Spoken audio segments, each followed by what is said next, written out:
Campbell Clinic and Memphis Medical Society and the TMA have been partners for a long time. We're grateful for that partnership. You're new to our board, but you've obviously got a lot of experience volunteering in organized medicine and leading in organized medicine. What do you want to talk about to other physicians as far as the benefits of organized medicine and maybe why they should get involved? That's a great question.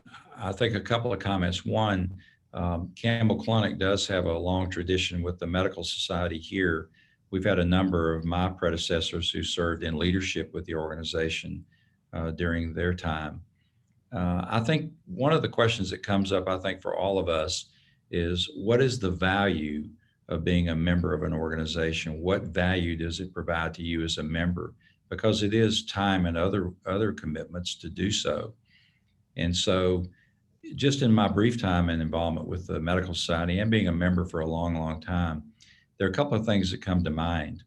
One of them is that I think the education activities that go on behind the scene, it's very clear that the medical society is committed to involvement with the medical students and those who are in residency training to help give information to them and be a resource for things that are going on in the education arena.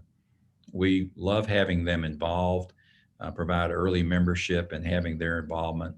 A collaboration with the medical school and the other education organizations in the region is really important and provides information to them at an early time frame.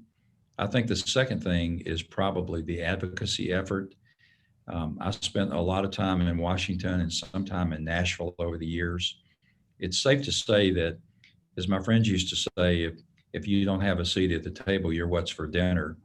And the truth of the matter is that being involved with the medical society and also having the advocacy efforts go on between us and the TMA allow our voices to be heard both at the local, state, and national level.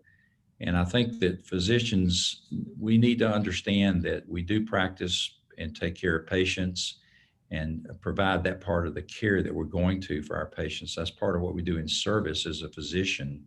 But we also are going to need to interact with the political community, the economic leadership, the administrative leadership of many organizations so that they hear our input and that they hear our voice. If we do the right things in that area, we serve as a sounding board.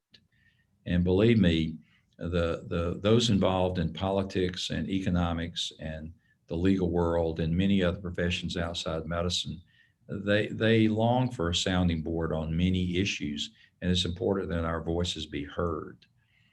So I think those are probably the two main areas. I think the education and advocacy issues are extremely important for physicians.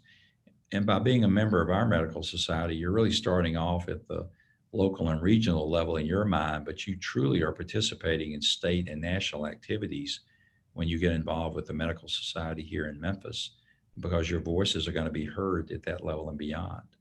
So I encourage the young students to develop an early education about involvement with organizations, to find out which organizations fit you, but certainly your medical society here is going to do that. And then carry on that effort when you get out into your practice that you owe a debt to the profession of medicine to give something back. And part of what you need to give back is involvement with your societies so that your voices can be heard and you can train and educate the next generation.